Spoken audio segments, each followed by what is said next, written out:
The situation has reached a level where Israel has launched a full-fledged attack on Gaza, and the fear is that the war may escalate and spread to other countries as well. और इस मुद्दे पर बात करने के लिए हम भारत में लेबनान के जो राजदूत हैं डॉक्टर राबिया नाश उनके साथ हैं और हम उनसे बातचीत करेंगे अलग अलग पहलुओं पर. Our first question to you is that the way attacks and counter-attacks are taking place near Israel and Lebanon border. There is a fear that it can escalate a full-fledged war. So Israel is blaming that it's Hezbollah who is dragging Lebanon into the war. So what's your take on that? Thank you. First, let me welcome you, both Kadam Bini and Mushankar. Thank you, and I'm glad to be on your show. Any war needs two parties, and we are not interested in any war. Lebanon is not interested in any war, but obviously Israel is. They've been provoking Lebanon, provoking Hezbollah along our borders, and they've been bombing homes, civilians. They killed journalists, civilian journalists in Lebanon. So all the provocation has been coming from the Israeli side. But let me first also, since that you talk about the 7th of October attack, and like since then the situation has been aggravated. Actually, this is not true. The situation didn't start on the 7th of October. The crises have been there for decades. Particularly since the 1967 occupation of Israel to the Palestinian land. Since then, Israel has been refusing all calls for peace, for withdrawal from the Palestinian land, have been refusing all peace initiative, and have been inflicting horrendous damages, horrendous infliction and impacts on the Palestinians. Well, Israel says that it is a war of existence. It is an existential crisis for them because Hamas believes that the Palestinian land lies between the river and the sea, and it does not have any place for Israel. Hamas does not represent the Palestinian people. There's a Palestinian Authority which does represent the Palestinian people, and Israel has a peace accord with Palestinian Authority, Oslo Accord. But Israel itself refuses and denies all peace. Does not abide by any of peaceful of those accords, peace accords, nor does it abide by any of United Nations resolutions. They have been denying all calls for the two-state solution. And you know this was an Arab initiative since 2002. That it was a historic initiative that called for all the Arab unanimously. They were ready to recognize Israel, exchange normal diplomatic relationship with Israel, in return of giving the Palestinian their rights, the right of return, and a statehood, a sovereign state that lives side by side in peace with Israel. But Israel has been refusing this peace initiative since 2002 up to now. Every year this initiative is being renewed, and every year Israel has been refusing it. It's a fact that Israel and Philistine conflict has a very long history, and it has its own context. But would you agree that October 7th attack, the immediate instigation, and that's why this situation has come where there is a fear of a full-fledged war? No, I don't agree. Of course I don't agree. And I told you, what we saw on October the 7th is the normal, it's fact of life that when you oppress people for ages and for decades after decade, you deprive them of the basic rights, the basic needs in life. They have no dignity. They can't go normally to their work, to schools. When they every day, even before October 7th, and in West Bank, let's say take West Bank, where there's no Hamas there. Just before October the 7th, 200 Palestinians killed. What we saw on October the 7th is retaliation. Every occupation calls for resistance. This is basic law. The resistance is guaranteed by international law, whereas wherever there is occupation, there is resistance, and that's guaranteed. So the Palestinians are resisting the occupation, the Israeli occupation, which alone, I mean, I think Israel is the last form of colonialism in the world. That it is a Western occupation to the Palestinians. Palestinians are the indigenous people in the land, and Israelis are coming from all over the world to settle in their place. And this is, of course, not acceptable by any norms, not by human laws, not by international laws, not by the United Nations or any non-law. Well, several countries have called for a two-state solution. Even India has called for that. But there is one statement which has come from the US, is that because of the efforts to integrate Israel into Middle East, a closer cooperation in the Middle East, and this is basically the reason, one of the reasons where such an attack by Hamas took place, and it was an indicative of maybe some sort of conspiracy so that this integration does not take place.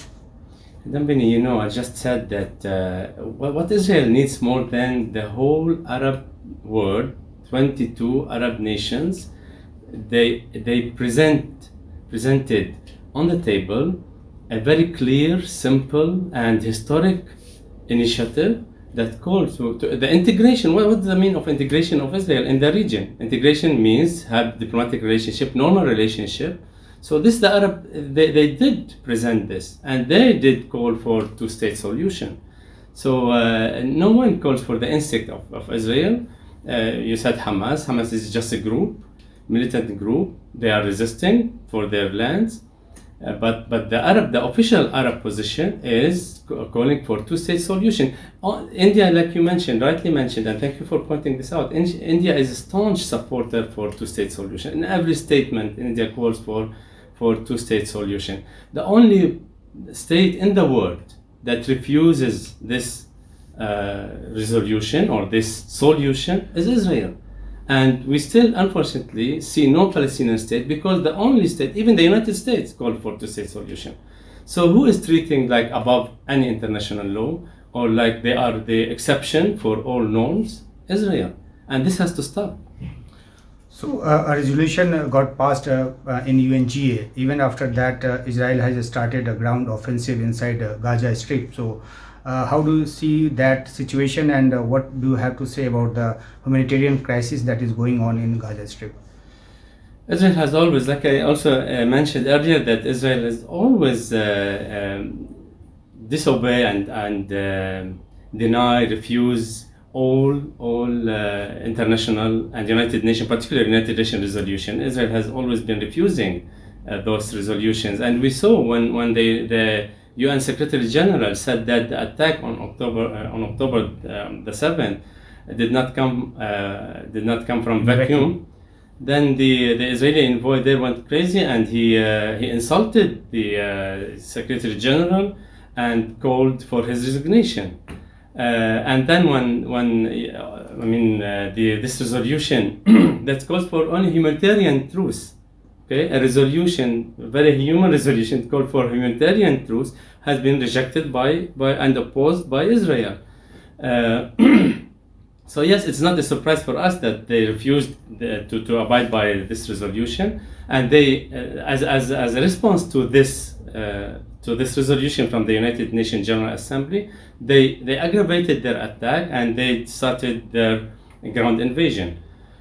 You mentioned humanitarian crisis. Of course, I mean, even before this attack, Gaza Strip was under complete seal off, from the complete blockade, and it was cut off from the whole world.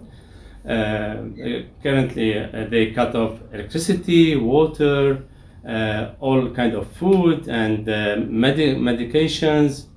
The situation has been, of course, even before the war, has been very bad. Would you say the Arab world is united on this issue? And in a nutshell, what would you say is a way out of this extreme escalation of violence? This is a circle of violence. Right. The Arab world is united. Look, like any group of countries, there's of course difference. Europe is not. Yesterday, many European countries voted with this resolution, and some abstained, and some refused. But so it's the same in the Arab world. But when it comes to Palestine, yes, they are all united. Yesterday we saw all the Arab countries voted for the resolution that calls for humanitarian truce. And they are doing their best, yes, of course, because they collectively, like I said, they presented this peaceful resolution to Israel. The way out is a very good question, but it's simple. I mean, it's complicated because there is Israel, which is not interested in peace, and there is the Arab world that kept on presenting the peace solution. So the only solution that we see is the two-state solution. It's very simple. Withdraw from the occupied Palestinian territories, give them the circumstances to establish their state, let the Palestinian state be there to live in peace, we again say in peace, side by side with Israel, and then the solution is solved. The problem is solved and the solution is there. So government of Lebanon is backing Hezbollah.